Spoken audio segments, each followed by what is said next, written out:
वर्ष 7 संसार, बाल लीला निरहारी, वर्ष 5 22, पाले बहुता धेनु चारी, 11 ऊपर 40, शब्द कथा अविनाशी, बाल ग्वाल गुरु ज्ञान, सकल पूगा सवा 85। गुरुदेव जांबोजी ने 85 वर्ष 3 महीने और 1 दिन का समय यहाँ साकार रूप में रहकर व्यतीत किया।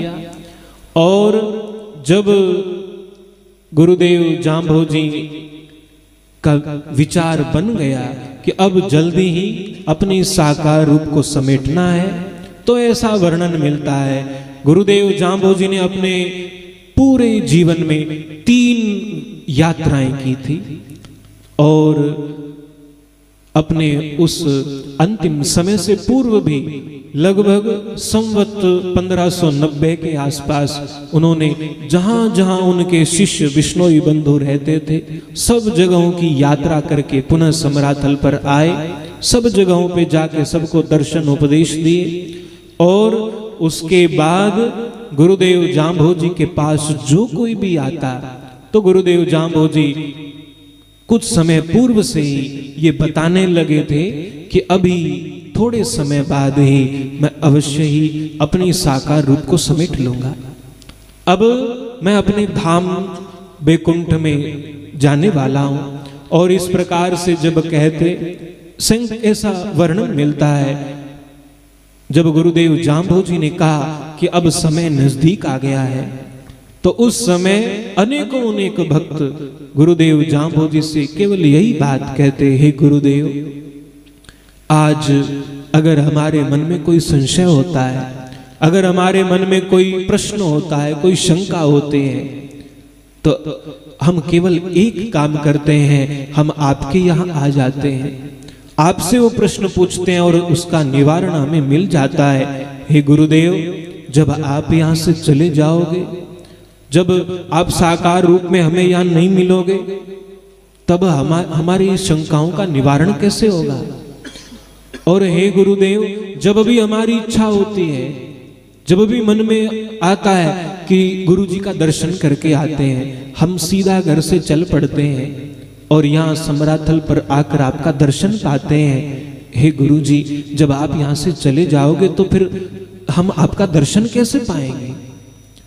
गुरुदेव जांबोजी ने दोनों ही प्रश्नों का सरल उपाय बताते हुए गुरुदेव जांबोजी कहने लगे, हे भाई, नर निरहारी एक लवाई प्रगट ज्योत विराजे, ज्योति में मेरा दर्शन करना।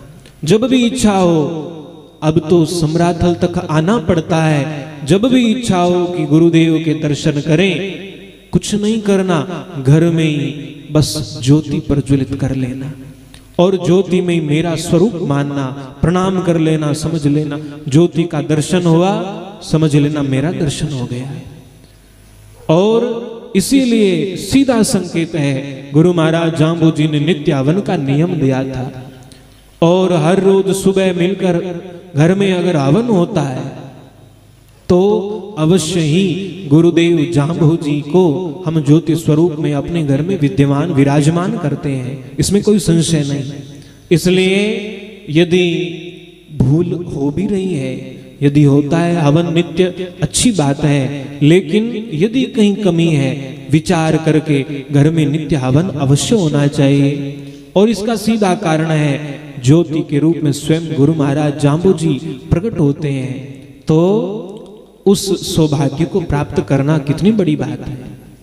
और दूसरी बात गुरुदेव जांबोजी ने कही, जब भी कोई मन में संशय हो, कोई प्रश्न उठे, कोई दुविधा जीवन में आए, अधिक कुछ नहीं करना, केवल मेरी शब्द वाणी, मेरी वाणी का पाठ कर लेना। गुरु महाराज जांबोजी की शब्द वाणी में की इतनी महिमा है कि पूरी शब्द वाणी में से कहीं ना कहीं कोई एक उक्ति ऐसी अवश्य मिल जाएगी, जीवन में कोई भी दुविधा हो उसका हल अवश्य शब्द वाणी में मिलता है। और इसमें कोई संशय नहीं, कोई प्रश्न ऐसा नहीं, कोई ऐसी दुविधा नहीं जिससे छुटकारा शब्द वाणी द्वारा ना मिल सके। ऐसी शब्द वाणी की महिमा है, क्योंकि वो स्वयं गुरुदेव जांबोजी के मुख से निकला हुआ उद्गार है, वो वेद ही है। महात्मा गोकुल जी ने इसी शब्द वाणी की महिमा बताते हुए कहा कि गुरु पांचू वेद पढ़े मुख प्रगट सो गुरुवाणी सांभलियो। गुरु महाराज ने पांचवा वेद कहा है। ये वाणी, ये शब्द वाणी कोई साधारण नहीं, ये पांचवा वेद है। और इस शब्द वाणी को, इस वाणी को संभाल लेना। बस आप देखा सिख है सरदारा भाई गुरुवाणी है, और आपने यह शब्द वाणी आई गुरुवाणी ही है, लेकिन उनकी गुरुवाणी के प्रति कितनी अधिक श्रद्धा है कि अगर वे कोई लेर चाले तो वे हिर पर वो सिंहासन सोबिंगो बना रबी पर स्थापित कर फिर चाले। आगे लोग बाहरी का डर साफ सफाई करदा चाले, और दूर कोई देखे कि हाँ गुरु ग्रंथ साहिब आ रहे हैं तो वे गाड़ियां में उतर उतर रूब आ जाएगा भाई गुरु जी हैं। गुरुवाणी को गुरु का ही स्वरूप मानते हैं। और आपा भाई कहना तो नहीं चाहिए, पर अपनो भाव है तो अच्छी बात है, लेकिन कदे कोई याद ही कोनी शब्दवाणी की तो मेल रखी है, की के करा कौन पढ़े है कि नहीं पढ़े है, तो थोड़ो भाव शब्दवाणी के प्रति भी होना चाहिए। और सीधो संकेत गुरु महाराज को यो कि बस मेरी वाणी को पाठ करियो, इमें सब संशय दूर जी। और इन तरीका उपदेश दे और गुरु महाराज जाम्बो जी समराथल धोरऊ लालासर साथरी की ओर रवाना होया। लालासर साथरी आया और 1593 वदी मिंगसर वमेक तिथि नौमी निरखी निर्मली ओले हुआ अलेख। मिंगसर वदी नवमी की के दिन गुरु महाराज जाम्बो जी ने लालासर साथरी पर आकर हरी कंकेड़ी के नीचे अपने साकार रूप को समेट लिया, अपनी इस देह को त्याग दिया। और गुरुदेव जाम्बो जी का ऐसा संकेत आता है, जामबाणी साहित्य में वर्णन मिलता है कि जब गुरुदेव जाम्बो जी समराथल धोरे से लालासर साथरी आ गए तो तब नौमी तिथि आवत जानी, तब हंस बोले सारंग पानी। छोटी सी बात है, गुरु महाराज जाम्बो जी तो नवमी की तिथि जो आज को दिन है, ठीक आज 488 साल पहला आज गई दिन कई भक्त बांग कने बैठा और गुरु महाराज गयो कि तब नौमी तिथि आवत जानी, तब हंस बोले सारंग पानी। अब हम अपने लोक सिधावा, तुमको कछु आज्ञा भोलावा। गुरु महाराज जाम्बो जी कहने लगे अब मैं अपने लोक में जा रहा हूं, लेकिन तुम्हें कुछ आज्ञा देकर जा रहा हूं। आज्ञा क्या?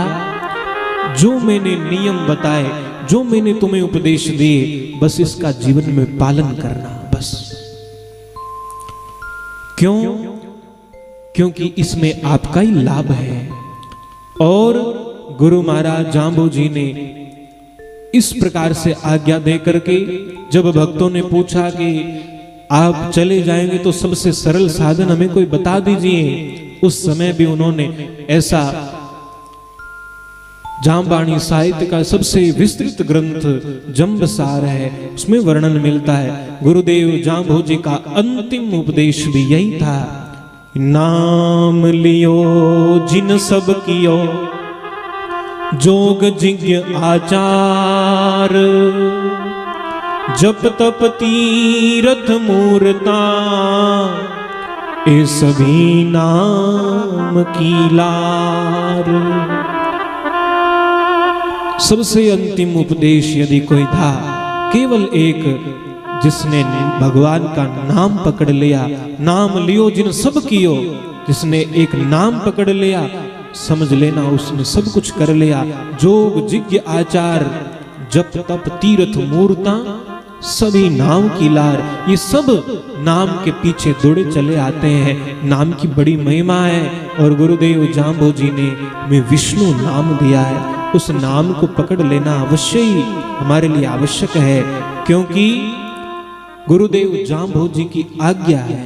एक होता है संदेश, एक होता है उपदेश, एक होता है आदेश। गुरुदेव जांबोजी जब इस धराधाम पर आए तो उस समय उन्होंने कई बार कहा, सुरनर तणो संदेशो आयो, मैं संदेश लेके आया। और फिर अनेकों भक्तों संतों ने गाया कि उन्होंने जीवन भर उपदेश दिया। 51 कथ ज्ञान शब्द अणबे अधिकारी, उन्होंने उपदेश दिया। लेकिन जब गुरुदेव जांबोजी इस धराधाम से जाने लगे, उस समय उन्होंने कहा कि अब हम अपने लोक सिधावा, तुमको कछु आज्ञा भुलावा। अब मैं तुम्हें आदेश देके जा रहा हूं। और आदेश माना जाता है, आदेश के ऊपर फिर हमारा अधिकार नहीं रहता कि हम माने या नहीं माने। आदेश भगवान ने दिया है, विशेष कर्तव्य हमारा बनता है उनके उपदेश को माने। लेकिन अगर हम नहीं मानते हैं तो भूल हमारी है, क्योंकि गुरु महाराज जांबोजी ने बार बार यही कहा, गुरु हीरा बिणजे ले हम ले हूं, गुरु ने दोष ना देना। मैं हीरे देने आया हूं, अगर ना ले पाओ तो मेरा दोष नहीं। अगर इन नियमों को, इन उपदेशों को प्राप्त करके भी जीवन में ना अपना पाओ, अपना जीवन का कल्याण ना कर पाओ, तो मुझे दोष मत देना, ये तुम्हारी स्वयं की गलती है। विष्णु न दोष किशोरे प्राणी, आपे खता कमाणी। विष्णु न दोष किशोरे प्राणी, तेरी करनी का उपकारो। गुरु महाराज जांबोजी कहते हैं उसके बाद तुम्हारे स्वयं के अपने कर्म है, विष्णु को, भगवान को दोष मत देना। और इस प्रकार से उपदेश करके गुरु महाराज जांबोजी इस धराधाम से अपने साकार रूप को समेट कर उन्होंने ये चरित किया है। इसीलिए इस नवमी को चिलत नवमी कहते हैं।